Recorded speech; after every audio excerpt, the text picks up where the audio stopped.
Bonjour et bienvenue à ce sixième épisode de la revue hebdomadaire de Québec Nouvelle. Donc ça va être un épisode un peu plus court, comme vous voyez j'ai la voix un peu enrouée, j'ai été malade toute la semaine, mais il y avait tellement des sujets intéressants que pas le choix de les aborder. Donc vous avez vu hier les Twitter Files, donc Elon Musk qui a annoncé qu'il allait faire un petit peu la lumière sur les décisions qui ont eu lieu là, dans les coulisses de Twitter par rapport à l'histoire du laptop de Hunter Biden. Donc hier soir, il y a un fil Twitter qui a présenté beaucoup des documents et des preuves et des explications de ce qui s'est passé à ce moment-là. On va aller regarder ça. Il y a aussi le serment au roi, que le PQ a tenu son point, a refusé de tenir serment, a été refusé du Salon Bleu à l'Assemblée nationale. Là, il y a Legault qui dit qu'il va faire une loi, mais ça risque de prendre peut-être quelques semaines, donc le PQ siégera pas. Donc on va retourner un petit peu là-dessus. Aussi, le concept de sobriété énergétique. Phil Gibon qui nous dit qu'il faut qu'on se serre la ceinture d'un point de vue énergétique. Et en même temps, Legault qui dit qu'il faut qu'on construise un demi-Hydro-Québec d'ici 2050. Donc en même temps, on nous dit qu'on va bientôt manquer d'électricité, mais en même temps, on nous vend une vision extrêmement écologiste. Donc on va aller retourner un petit peu aussi par rapport à ça. Et vite, à la fin, juste parler un petit peu des manifestations en Chine. Sans plus attendre, on va aller à notre premier sujet, donc les Twitter Files. Donc, comme je vous disais, c'est Elon Musk hier, un petit peu dans un coup de théâtre, qui a annoncé qu'il allait relâcher, qu'il allait rendre public, dans le fond, les discussions internes de Twitter qui ont mené à la censure de cette histoire du laptop de Hunter Biden. Donc, je vais juste faire un petit récapitulatif pour ceux qui se rappelleraient plus vraiment. Donc, c'est en 2020, pendant la campagne électorale américaine, qui opposait Trump à Biden, cette histoire était sortie d'un laptop qui aurait été abandonné dans un magasin informatique, d'un laptop qui appartenait au fils de Joe Biden, Hunter Biden, et sur lequel, dans le fond, Hunter Biden l'aurait abandonné là, et selon la loi, après un certain moment, si un matériel n'est pas récupéré, devient la propriété, dans le fond, du commerçant. Et ce laptop aurait été abandonné là, et le commerçant aurait réalisé qu'il y avait beaucoup de photos compromettantes, beaucoup aussi de emails, des choses qui pouvaient être compromettantes pour la famille Biden. Donc évidemment, Hunter Biden, c'est connu, était consommateur quand même de drogue. Donc il y aurait eu des photos de peut-être des relations sexuelles avec des mineurs, beaucoup de photos de consommation de drogue, mais aussi des emails qui auraient de ces discussion, disons, avec des oligarques ukrainiens ou chinois, et qui démontraient peut-être une espèce de manière clandestine pour faire passer de l'argent chez les Biden. Donc, il parlait du Big Man qui pour beaucoup, ont déterminé que c'était Joe Biden lui-même. Hunter Biden, le fils de Joe Biden, qui opérait peut-être en quelque sorte comme une espèce de levier de négociation et une espèce de manière pour établir des deals entre la famille Biden, Joe Biden, qui était vice-président aussi sous la présidence Obama, il faut le rappeler, et donc qui aurait pu s'enrichir dans le fond en envoyant son fils faire des affaires à sa place. Toute cette c'était les documents dont on parlait qui étaient apparemment sur le portable, mais à l'époque, quand le New York Post a sorti cette histoire-là, instantanément, Twitter a censuré l'histoire partout, mais d'une manière quand même assez sévère, a banni des comptes a suspendu des comptes de personnes. Et donc, ça l'a fait créer une polémique, parce que là, le monde, il disait, est-ce que c'est carrément les réseaux sociaux, est-ce que c'est Twitter qui essaie de censurer une histoire qui pourrait démontrer une corruption quand même assez grave dans la famille Biden? Et là, d'autres personnes qui disaient, non, à l'inverse, c'est les républicains qui ont... qui disposent d'informations qui leur est probablement données par la Russie pour nuire, etc. Donc, les deux se renvoyaient la balle. Mais depuis le temps, Biden a été élu, on le sait, mais au bout du compte, l'histoire du laptop a été avérée, a été confirmée par les services de renseignement, par toutes les autorités compétentes. Le disent ouvertement aujourd'hui qu'au bout du compte, c'était bel et bien le portable de Hunter Biden. À savoir, est-ce que les informations dessus sont assez compromettantes pour pour, disons, les mener en justice ou quoi que ce soit, c'est une chose, mais je dois vous admettre, même personnellement, quand cette histoire-là était sortie, j'étais allé voir le contenu qui était disponible sur des sites chinois anti-régime. Donc bref, on va aller voir ça. Donc ici, on voit, c'est le fil Twitter sur lequel, au bout du compte, c'est pas Elon Musk lui-même qui a sorti cette information-là.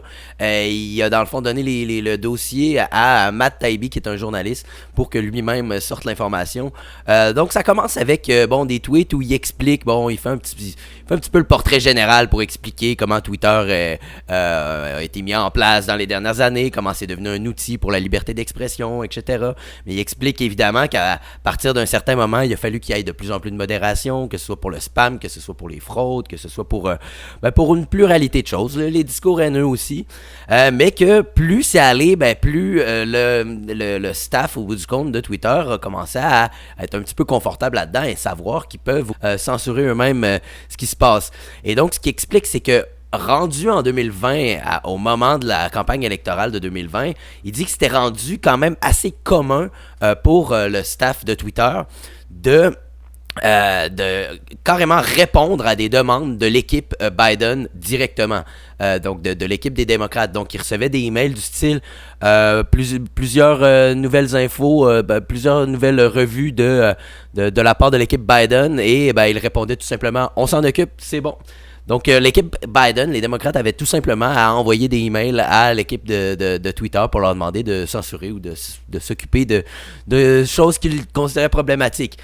Donc, il explique par contre après que les deux partis, dans le fond, les deux côtés de la sphère politique américaine avaient accès à ces outils-là, en quelque sorte, de cet accès-là à l'équipe de Twitter pour leur demander de regarder des choses qu'ils trouvent problématiques. Sauf que, comme il explique, c'est que le système était pas balancé, en fait, pas du tout. Parce qu'il explique que, ne serait-ce que d'un point de vue de réseautage, l'équipe de Twitter était beaucoup plus démocrate et était des donateurs démocrates aussi. Et bon, il explique qu'au bout du compte, quand on voit, admettons, ce que l'équipe de Twitter donnait aux démocrates par rapport à ce qu'ils donnaient aux républicains, on parle quand même de pourcentage ahurissant, là, 99% pour les démocrates et 0,27 pour les républicains. Donc, une équipe qui était strictement constituée de démocrates au bout du compte chez Twitter. Et donc, ce qui faisait en sorte que les rapports, en quelque sorte, ils ont beau dire, oui, les deux avaient accès aux mêmes outils, mais au bout du compte, on réalise bien qu'il y avait quand même un biais idéologique et qu'il y avait des rapports beaucoup plus cordiaux avec, disons, les démocrates qu'avec les républicains. Et bon, ça c'est juste pour mettre la table. Donc là, il explique après ça que le New York Post publie leur histoire sur le laptop d'Hunter Biden, etc. Et là, instantanément, Twitter bloque la chose et sur sa plateforme s'assure que toute cette histoire-là soit bloquée. Et ils vont même jusqu'à bloquer, il explique dans des messages directs, ils utilisent les outils qu'ils utilisent habituellement pour bloquer la pédopornographie. Ils utilisent ça dans les messages directs pour bloquer l'histoire sur le laptop de Hunter Biden. Et je me rappelle aussi quand cette histoire-là était sortie, que j'avais essayé de partager quelque chose, je pense que c'était sur Facebook, à quelqu'un par rapport à cette histoire-là. Et je me rappelle que dans mes messages privés, ça avait été bloqué. Je ne pouvais pas partager le lien dans mes messages privés. Et à mon souvenir, c'est la seule fois de ma vie où ça m'est arrivé qu'un lien soit carrément banni, de même que je ne puisse pas l'envoyer directement à une personne en message privé. Je veux dire, à ce moment-là, on le voyait vraiment qu'il y avait de quoi qui se passait, là. Les médias sociaux étaient vraiment en guerre précisément contre cette histoire-là. Donc, il y avait de quoi de louche. Je m'en rappelle très bien. Là, c'était fou. Il avait fallu comme que j'y explique le lien ou que j'y écrive d'une manière différente. En tout cas, c'était c'est une ambiance assez totalitaire quand tu commences à avoir à modifier ce que tu écris pour pouvoir expliquer. Tu peux y avoir accès si tu vas sur... En tout cas, vous voyez ce que je veux dire. Alors, ils ont même été jusqu'à bannir la porte-parole de la Maison-Blanche. Alors, la porte-parole Kayleigh McEnany a été bannie. Et là, évidemment, ça a commencé à créer une certaine forme de panique. Je veux dire, de un... Là, la responsable des communications publiques, Caroline Strom, la responsable des communications publiques de Twitter, a demandé, dans le fond, à l'équipe qui s'occupe des règlements de communauté, est-ce qu'on peut aller regarder qu'est-ce qui se passe par rapport à ça? Et là, elle s'est fait répondre, on l'a fait sous les principes, dans le fond, de hacking, parce que On a l'impression que cette histoire-là, les informations du laptop de Biden, c'est du hacking. Donc, on n'a pas le droit de partager du matériel sur Twitter, du matériel qui est issu du hacking. Si on le comprend bien, mais on se rappelle qu'au bout du compte, l'histoire, c'est pas du hacking. C'est un gars, un travailleur de l'informatique qui s'est fait donner ce portable-là. Hunter Biden n'est jamais venu le rechercher. Et finalement, selon la loi, ben, le portable s'est rendu qu'il lui appartient. Donc, c'était pas une histoire de hacking, mais c'était l'excuse qu'il utilisait. Mais là, plus ça va, plus il réalise ben, que... quand tu regardes les documents, au bout du compte, Jack Dorsey lui-même, le CEO, était pas au courant. Il semblerait que c'est dans les hautes sphères de Twitter, mais c'est des gens comme celle qui s'occupe justement plus des règlements de communauté, Vijaya Gadde, qui aurait joué le rôle principal. Et durant tout ce temps-là, Jack Dorsey était même pas au courant. Il était peut-être en train de méditer à quelque part. Hein. Il avait sa grosse barbe à cette époque-là. Donc, il explique qu'au bout du compte, c'est un petit peu comme si le staff de Twitter avait pris ça par eux-mêmes et avait décidé, c'est nous qui va s'en occuper.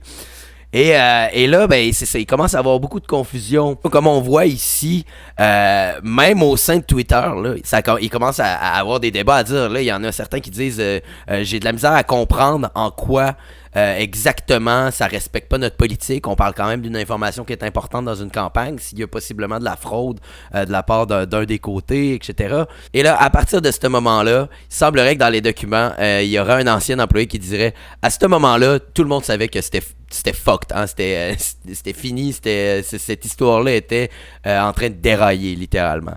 Donc là ça continue, là c'est la panique là, dans les quartiers généraux de Twitter là, parce que là ils réalisent, ils se disent on voit que notre argument comme quoi ça respecte pas notre politique sur le hacking est très très faible, mais en même temps on peut plus vraiment aller en arrière, on a tout banni ça partout d'une manière vraiment intense, faut qu'on tienne le front, donc là c'est la panique un peu.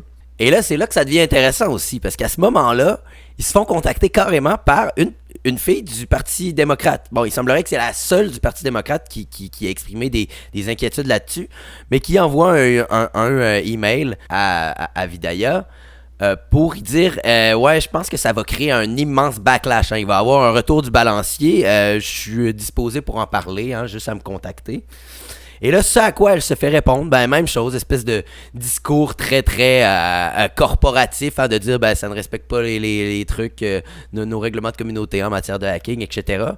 Et elle a mis, dans le fond, en CC, là, elle a rajouté des gens dans la conversation, un petit peu, d'autres personnes de Twitter dans la conversation, ce à quoi la démocrate, hein, Ro Khanna, a répondu assez sèchement, a dit non, moi je parle pas de vote politique chez Twitter, moi je parle de la liberté d'expression, hein, aux États-Unis, du Bill of Rights, et je crois que ça commence à enfreindre le Bill of Rights que vous êtes en train de faire là. Et elle lui répond assez sèchement, elle a dit pas obligé de rajouter qui que ce soit, je voulais en parler seulement avec toi, puis à l'avenir contacte-moi en privé, rajoute pas tous tes amis là autour pour rendre notre conversation publique. Donc déjà là, tu vois, même chez les démocrates, il y en a beaucoup qui commencent à s'inquiéter et se dire, cette histoire-là va se retourner contre nous. Si au bout du compte, on paraît comme en train d'essayer d'étouffer une histoire, ça va se revirer contre nous. Évidemment, les républicains de leur bord font la même chose, hein, et sont furieux et essayent de faire entendre raison à Twitter. Mais Twitter, continue. Il y a NetChoice ici qui fait savoir à Twitter que ça va être un bain de sang, que ces actions-là vont peut-être forcer les gouvernements à intervenir, parce que clairement, ça démontre un biais, ou en tout cas que les réseaux sociaux sont pas capables de vraiment gérer, de faire de la modération de contenu sans tomber dans de la partisanerie. Donc vraiment panique complète chez Twitter, et même dans les échanges éventuellement, il y a même des gens de Twitter qui affirment que le premier amendement, qui assure la liberté d'expression aux États-Unis, n'est pas absolu. Donc un langage qui devient un petit peu orwellien, hein, où on essaie de justifier de l'injustifiable, et donc ça conclut pas mal pour hier en tout cas, parce que c'était la partie 1. Il semblerait qu'aujourd'hui même, ce soir, ça va être la partie 2. Il devrait y avoir d'autres révélations dans le dossier. C'est sûr que, certaines personnes vont dire ben, c'est toutes des choses qu'on savait déjà. Ben, c'est quand même vrai qu'on savait la majorité de ces choses-là. Twitter avait même admis dans plein d'audiences publiques, etc., qu'il n'avait pas vraiment su comment bien gérer ça. Jack Dorsey avait admis qu'il y avait eu des manquements à ce moment-là. Mais bon, c'est juste que là, on a comme des preuves, des documents qui prouvent, hein, qui démontrent justement comment ça s'est déroulé, qui démontrent un peu comment Twitter, au bout du compte, c'est comme s'il y avait une petite clique, hein, dans les hautes sphères de Twitter qui avait décidé cette histoire-là, on veut pas la faire passer, et qui l'a justifié sur une raison bidon, et que même au sein de la compagnie, le monde il disait, ben là, ça n'a pas d'allure, on peut pas vraiment laisser ça passer. Et je voudrais quand même que les gens se rappellent, parce que moi, je me rappelle d'avoir publié, d'avoir parlé de cette histoire-là de laptop. Et on m'avait dit, s'il y a encore des histoires de conspirationnistes pro-Trump, hein, c'est des conneries, c'est les Russes qui font de la désinformation. Les gens, à un moment donné, ils n'ont pas honte un peu de constamment tomber dans le panneau et de critiquer, admettons, des gens comme moi. Parce que moi, à cette époque-là, c'est moi qui paraissais comme le pas bon. Je veux dire, je veux pas en faire une chose personnelle, mais ce que je veux dire, c'est que à un moment donné, ça devient un petit peu chiant de tout le temps voir après coup, ah ben t'avais raison, puis au bout du compte, t'as passé 2 ans à te faire traiter pour un complotiste pour avoir parlé d'une chose qui était tout à fait vraie. Donc à un moment donné, il va falloir que les gens arrêtent de toujours embarquer dans le panneau et se dire, ah ben si c'est le camp politique que j'aime pas, nécessairement, c'est pas vrai ce qu'il dit, tu sais. Donc bon, encore une fois, hein, Elon Musk qui crée la controverse et qui fait des coups d'éclat avec sa récente acquisition de Twitter. Je pense que ça sera pas la dernière non plus. Hein, c'est pas la seule histoire que Twitter a censurée. Donc il nous invite à la séance 2 de ces nouvelles révélations sur les agissements de Twitter pendant la campagne de 2020. Alors, on va voir ça ce soir. Peut-être même que c'est en train de sortir. Il va falloir que j'aille regarder ça. Donc, à suivre. Maintenant, pour le serment au roi, bon, vous le savez, hein, je l'ai dit d'avance, hein, je me fais pas d'amis. J'essaie simplement de ne pas d'être neutre dans cette situation-là. Et donc, oui, je suis nationaliste, je suis fièrement nationaliste, je suis pas particulièrement pour la monarchie anglaise. C'est juste que je trouve que, dans la forme, est-ce que c'est vraiment comme ça qu'on veut faire de la politique au Québec?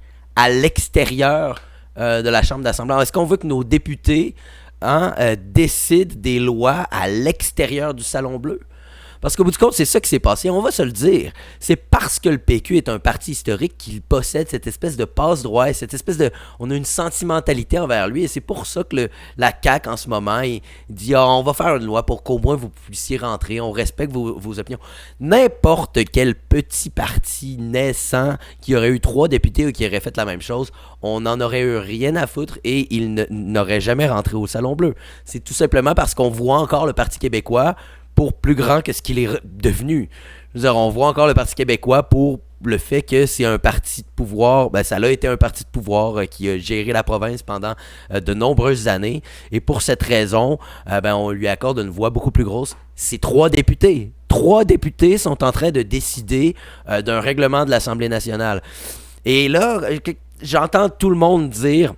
Ben, on est en 2022, la monarchie, ça n'a plus vraiment d'allure. Je veux dire, c'est un sophisme de l'appel à la nouveauté. C'est pas parce qu'on est en 2022 qu'il faut abolir la monarchie. Les gens disent c'est un truc d'une autre époque. Ben, je suis désolé, mais les monarchies parlementaires, je veux dire, il y en a encore beaucoup dans le monde. Et si vous regardez historiquement, les monarchies parlementaires sont plus stables que les républiques. Les républiques sont plus promptes à tomber dans des guerres civiles et dans des cas de blocage démocratique que des monarchies parlementaires où, justement, un souverain peut parfois intervenir et dire bon ben si vous n'êtes pas capable de vous entendre, je dissous l'Assemblée, on retombe en élection et ça finit là. Et d'ailleurs, c'est le principe du serment au roi, c'est que le roi, on dit c'est simplement symbolique, mais c'est pas simplement symbolique. Si vraiment le roi était insatisfait au point, je veux dire, il faut que ce soit extrêmement grave. Et justement, le point, c'est que tant que le roi n'a pas à intervenir, ben les choses se passent bien. Mais si, admettons, il y avait un Hitler au pouvoir, ben le roi pourrait très bien dire non, on va pas exterminer 6 millions de juifs, on va, je suis désolé, on va dissoudre l'Assemblée, et toi, ben tu t'en vas et tu n'es plus mon représentant. Et donc, c'est pour ça que là, les gens disent on peut faire serment au peuple. qu'est-ce que ça veut dire faire serment au peuple? Si le peuple est mécontent de ton travail, il va faire une émeute, une guerre civile. Qu'est-ce que ça fait aucun sens de faire un serment au peuple. Le serment au roi vient justement dire que je vais m'assurer que je remplisse dans le fond le mandat pour maintenir l'intégrité de ton royaume et ne pas créer de problème. De faire un serment au peuple, je veux dire, c'est déjà sous-entendu par ton élection envers le peuple, mais de faire un serment au peuple ne veut strictement rien dire d'un point de vue institutionnel. Donc c'est pour ça que il y a beaucoup de nuances avec ça. Écoutez, le principe républicain aux États-Unis, il y a un principe de balance entre la Chambre d'Assemblée et le président. Et ben nous, dans notre système, oui, le roi est un contre-pouvoir qui n'est pratiquement jamais utilisé. C'est bien comme ça. Mais le principe est quand même qu'il peut être utilisé en cas d'urgence. Et c'est ça, tout ça pour dire que le simple fait de le remplacer par un serment au peuple ne fait pas vraiment de sens d'un point de vue institutionnel. Mais, je veux dire, on peut le faire, je comprends bien, les Québécois ont l'air de le vouloir. Sauf que je trouve qu'il y a de quoi d'antidémocratique là-dedans. Admettons quelqu'un qui est fermement pour la monarchie britannique, qui est très fier de la monarchie britannique et qui voudrait qu'on maintienne ça au Québec. Eh bien, lui, il n'est pas du tout écouté dans ce débat en ce moment. Donc, à ce que je sache, ça n'a pas été un enjeu de campagne pendant la dernière campagne électorale. On n'a pas parlé d'abolir le serment au roi. Et là, ça serait une des premières politiques qu'on mettrait en place parce que 3 députés élus de ce qui est devenu un micro-parti l'ont décidé. Je trouve que ça fait pas vraiment de sens et ça démontre un peu cette espèce d'unanimisme qu'on ne peut jamais remettre en question au Québec si les Québécois décident « Ben non, on est tous contre la monarchie, qu'est-ce que tu es en train de dire là? » Il n'y a aucun moyen de contester ça. Il n'y a aucun moyen de dire non, mais excuse, peut-être qu'il y a un débat à avoir. Est-ce que vraiment c'est légitime d'abolir cette règle-là? Non, on l'a tout décidé, on l'a décidé à l'extérieur du Salon Bleu, on n'en a pas parlé pendant la campagne, mais c'est comme ça, fermez vos gueules, on abolit le serment. Je trouve que ça fait pas de sens. Je trouve pas que c'est une bonne manière de faire de la politique. Et c'est sûr que c'est la manière de faire la politique des options politiques et des partis poussés dans leur dernier retranchement. Quand tu es dans ton dernier retranchement, c'est là que tu deviens le plus violent. C'est quand tu es assailli de toutes parts que tu deviens le plus sanglant. Et c'est pour ça qu'un parti qui est confiné un peu, dans le fond, qui est devenu un parti moindre, un parti mineur, c'est là qu'il va essayer le plus possible de faire brasser la cage et qui va retomber dans ses réflexes un peu primaires, gauchistes, de faire des manifestations, des blocages et de dire, si c'est comme ça, moi je joue plus, etc. Donc, comme je vous dis, ce n'est pas de la belle politique, ce n'est pas de la politique, je trouve, qui met de l'avant la grandeur québécoise. Je trouve que c'est de la politique de petitesse, alors qu'on a tellement d'autres sujets à traiter en ce moment. De simplement essayer de brasser la cage sur des sujets comme ça, je trouve. Mais bon, après, je parle même pas, comme je vous dis, du concept du serment, je parle tout simplement du fait que je comprends pas pourquoi 3 députés décideraient des politiques nationales en ce moment. Bref, c'est ça qui est ça. Il semblerait que le Québec a choisi, et pas de chicane dans la cabane. Bon, maintenant, la sobriété énergétique, on voit le gouvernement Legault est en train de nous vendre ce nouveau concept. Donc, il y a 2 choses là-dedans. Donc, d'abord, le gouvernement Legault a raison de dire on va manquer d'électricité bientôt. Il y a plusieurs raisons à ça. Augmentation de la population, convertissement de beaucoup de bâtiments publics au chauffage électrique, électrification des transports, plein de formes d'industrie de pointe, que ce soit les bases de données, les serveurs, les productions d'hydrogène. Nommez-en, il y a plein de raisons pourquoi. Dans le fond, on a besoin de plus d'énergie, plus notre société se développe. Et oui, c'est vrai, on a été très confortables, les Québécois, dans les dernières décennies, mais on risque de manquer d'électricité bientôt. Donc, il faut réagir. Et bien là, comme je dis, il y a 2 choses par rapport à ça. Donc, ils ont raison de dire qu'on va peut-être en manquer. Mais ils nous disent, d'un autre côté, pour pallier à ça, il va falloir que vous vous serriez la ceinture. Ils nous disent aussi, il faut qu'on ait des grands projets. Ils nous parlent de barrages et tout. Mais vous savez, c'est quoi les projets qu'ils mettent entre le barrage et se serrer la ceinture? Des éoliennes. Et donc, ils disent que tout est sous la table. Baisse du chauffage, tarification horaire et même l'installation de milliers d'éoliennes dans le Nord. Donc, comme si les éoliennes étaient la seule manière de produire de l'énergie. Donc, on le sait, le gouvernement a banni tout projet d'hydrocarbures. Donc, gaz naturel, oubliez ça. Gaz naturel qui peut quand même être une alternative en termes de chauffage. Ça reste quand même de quoi d'assez propre et qui pourrait quand même combler une bonne demande. Ça, c'est complètement rayé de la carte. Vous savez, une éolienne, c'est quand même pas la chose la plus productive là, pour de l'énergie. Et c'est pour ça qu'on a besoin de barrages, oui.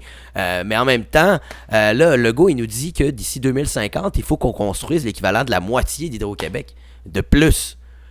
Et là, ils nous disent, notre plan, c'est de faire des éoliennes et que vous vous serriez la ceinture.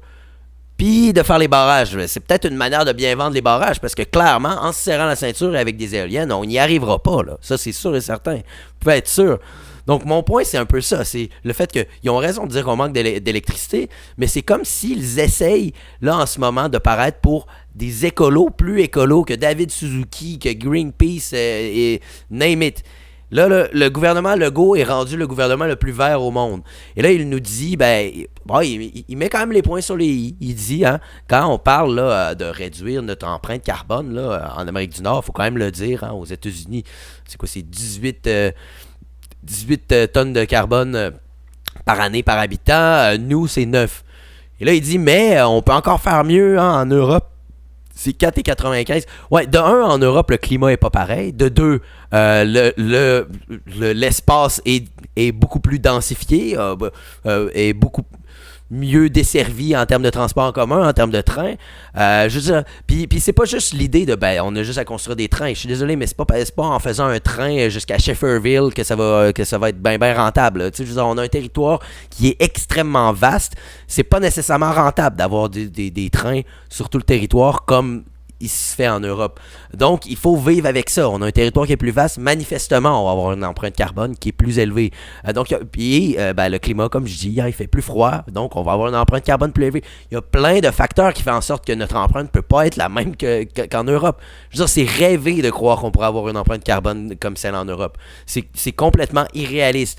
Et là, on a déjà une très bonne empreinte carbone au Québec. Et pourtant, ils s'entêtent à bloquer tout d'autres projets en termes d'énergie autres que des éoliennes, se serrer la ceinture et construire les barrages. Eh bien, j'espère qu'ils vont les construire vite, ces barrages-là. Parce qu'au bout du compte, on va se ramasser dans la chenoute quand même assez rapidement.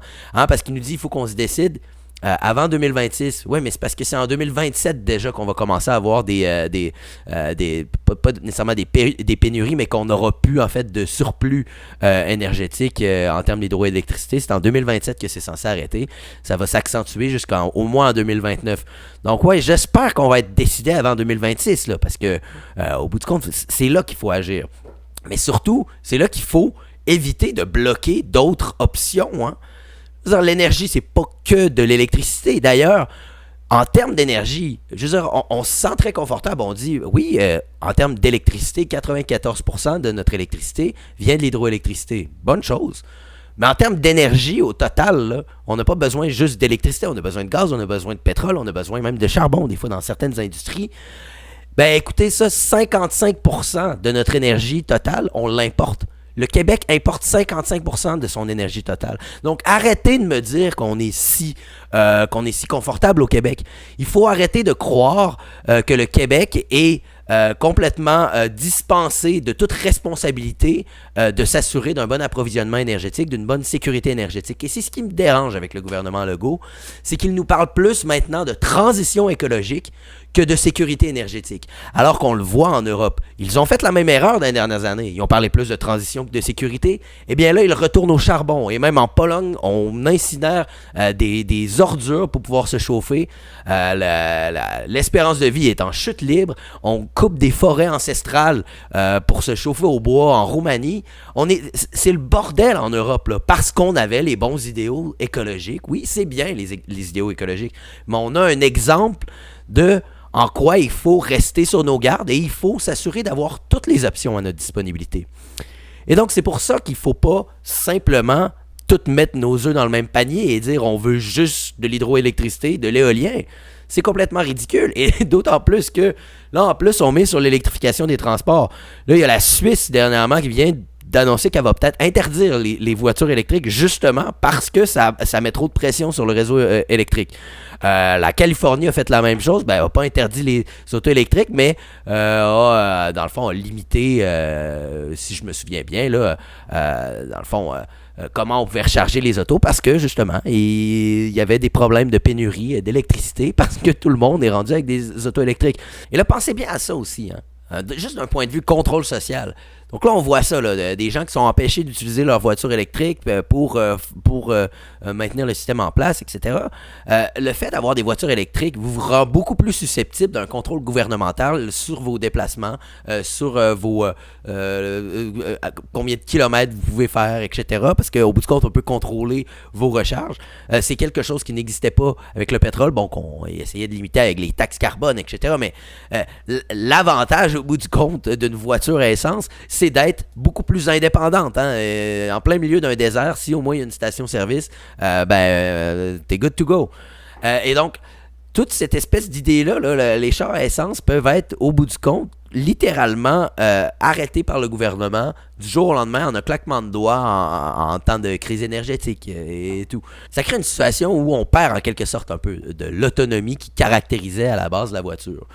Et donc, bon, ça, c'est par rapport aux voitures électriques, mais de manière générale, on le voit, là, ce qui se passe. On le voit très bien, ce qui se passe. On est en train de nous vendre l'idée, eh bien, les pénuries s'en viennent. Hein? C'est ce que Macron appelait la fin de l'abondance. Et bien là, ils sont en train de nous le dire. Là. C'est la fin de l'abondance énergétique au Québec. Et bientôt, on va être comme en Europe et ils vont nous demander de fermer le chauffage en plein hiver pour sauver le système. Messieurs les politiciens, construisez-en des barrages, construisez-en des éoliennes, mais arrêtez de bloquer tout ce qu'il y a d'autre en termes énergétiques. C'est complètement délirant comme affaire. Complètement délirant. Le gaz naturel pourrait justement pallier à beaucoup de nos besoins énergétiques. Et là, on est en train de nous dire que non, il n'y a aucune chance qu'on retourne à ça. Eh bien, c'est ça qu'on a. Écoutez, je suis complètement d'accord avec le gouvernement Legault. On va avoir besoin d'électricité dans les prochains temps. On va avoir besoin de mettre de l'avant de grands projets. Mais je suis complètement contre cette vision-là où on bloque toute autre option. Donc, ça sera au peuple québécois un peu de voir ce qui se passe avec ça. Parce que clairement, on n'est pas en train de leur vendre la prospérité. On est en train de leur dire, on va se faire des barrages, mais en même temps, vous allez vous serrer la ceinture. Eh bien, c'est ça. C'est toujours le peuple qui écope. Hein? Et les politiciens, eux autres, ont le beau jeu. Bon, maintenant, vous avez dû le voir. Ouais, les manifestations en Chine. Vous avez dû voir des scènes assez horribles. Hein? Le peuple chinois, qui est connu pour être tout de même un peuple assez docile, hein? Sous un totalitarisme qui est maintient sous une main de fer, eh bien, qui se révolte dans les rues. Et on voit toutes ces scènes-là avec des anti-émeutes habillés tout en blanc. Un mélange anti-émeute hazmat suit, hein? Un mélange comme anti-émeute sanitaire. Et qui donne quasiment une impression que c'est des Stormtroopers, un côté très, très orwellien, très totalitaire, un peu délirant. Hein? Donc, beaucoup de gens ont donné leur soutien au peuple chinois, évidemment, il faut. Beaucoup aussi ont fait la comparaison. Puis je trouve qu'il est un petit peu malhonnête. Le fait de dire, là, tu as Justin Trudeau qui supporte les manifestants contre les lockdowns en Chine, mais au bout du compte, qui traitait ici les gens d'extrémistes. Je suis d'accord, il est allé beaucoup trop loin en critiquant les manifestants ici au Canada. Mais tout de même, on parle pas des mêmes types de confinements. Il faut quand même le dire. Là. Les confinements en Chine, là, ils vont jusqu'à clouer votre porte. Là. Vous pouvez carrément pas sortir. Vous pouvez mourir de faim dans votre appartement. Et au bout du compte, le confinement l'emporte sur votre vie. Il y en a même d'autres qui se font confiner, qui se font donner un petit banc à l'extérieur et qui grelottent et qui gèlent et qui n'ont pas le droit de sortir d'un périmètre de 1 mètre. Il y a toutes sortes de choses atroces. Et justement, ce qui a entraîné toutes ces manifestations-là, c'est un événement particulier à Urumqi, hein, dans l'extrême ouest chinois, hein, dans la région Ouïghour, d'ailleurs, qu'on a beaucoup entendu parler. C'était ça. C'était un bloc appartement où tout le monde est confiné, qui sont interdits de sortir, qui a brûlé. Donc, on les a laissés brûler pour maintenir le confinement en place. Et donc, c'est ça qui a lancé toutes ces manifestations-là. Mais il faut se rappeler que ça fait quand même quelques mois qu'il y a des manifestations, bon, pas aussi violentes, pas aussi éclatantes, mais il y a une chose qui était passée un petit peu sous le radar, je trouve, des médias québécois, et qui, sérieusement, c'est à glacer le sang. Donc, c'était à Shanghai il y a 7 mois. Donc, ça fait quand même un bon moment, là.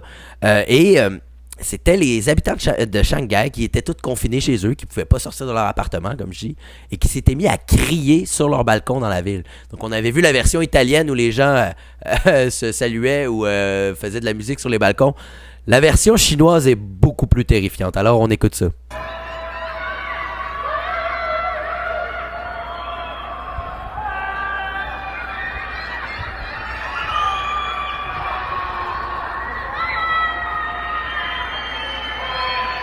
要命了！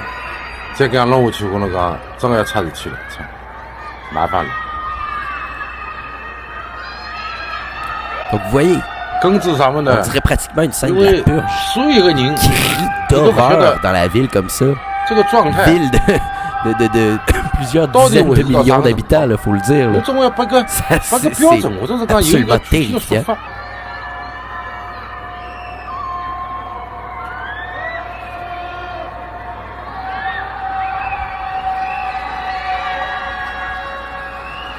Donc, bref, comme vous voyez, c'est difficile à décrire à quel point ça doit être terrifiant d'entendre une ville entière faire des cris d'horreur comme ça et de désespoir. Et donc, ça, c'était il y a 7 mois. Là. Donc, c'est justement à Shanghai aussi que beaucoup de ces manifestations-là se déroulent. Donc, c'est des manifestations, au bout du compte. Je veux dire, sont au bout du rouleau. Là. Il y a eu toutes ces tentatives-là de faire des manifs. Ben là, sont dans les rues pour vrai parce qu'ils n'en peuvent plus. Et dans tout ça, justement, il y a beaucoup de gens qui disent, bon, c'est un État totalitaire. On le sait, c'est même plus une question du virus, c'est une volonté de contrôle du gouvernement chinois. Et moi, ce que je me demande là-dedans, là, c'est qu'au bout du compte, on le sait pas exactement qu'est-ce qui s'est passé au lab de Wuhan. C'est comment que ce virus-là, à la base, a été développé ou a été découvert. Hein. Bon, on peut jouer avec les mots ici.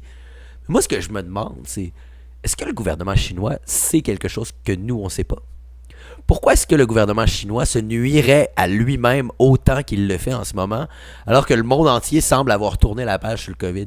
Est-ce qu'il sait quelque chose qu'on ne sait pas sur ce virus-là? Est-ce que sa stratégie zéro COVID, justement, c'est parce qu'il se dit « Ouh, ils ne savent pas, mais d'ici quelques années, ou... Je ne veux pas faire mon paranoïaque, là, mais j'ai de la misère à croire que ce soit simplement une question de contrôle. Je veux dire, le contrôle, il l'avait déjà, le gouvernement. Il est justement en train de le perdre à cause de ces lockdowns-là. Donc, je me demande, qu'est-ce que la Chine sait qu'on ne sait pas sur ce virus-là? Pourquoi est-ce que son anti-émeute a l'air, justement, plus d'une anti-émeute sanitaire? Pourquoi cette espèce d'obsession sur la stratégie zéro COVID? Je veux dire, c'est eux qui le savent, qui ont probablement le plus d'informations sur l'origine de ce virus-là, sur ce qu'est vraiment ce virus-là. Donc, bref, sujet à réflexion. Et là, comme je dis, ben là, je trouve que d'essayer d'en faire un outil politique au Canada, je trouve ça un petit peu bas. Je veux dire, peu importe à quel point ce que Justin Trudeau a fait était dégoûtant dans les derniers temps. Et oui, il y a des tentatives en Occident de nous rendre pratiquement comme la Chine. Et ça, je le nie pas. On est encore loin de là. Et je veux dire, on n'est pas sur le point de mourir dans nos appartements d'un confinement. Mourir d'ennui, hein, mourir... Oui, de manière indirecte aussi, hein, de dépression. Hein, il y a des suicides, etc. Les fêtes d'entreprise et tout ça. Il faut en parler. Ce que je veux dire, c'est que c'est pas la même chose quand même que les confinements en Chine. Et ben pour conclure, ben c'est ça. Finalement, il y a eu ces manifestations-là, hein, comme on voit. Comme je vous dis, c'est quand même assez incroyable là, ce qu'on voit comme type d'anti-émeute. Donc ça brasse là. C'est rare qu'on a vu ça brasser autant. Regardez ça. Regardez cet anti-émeute-là.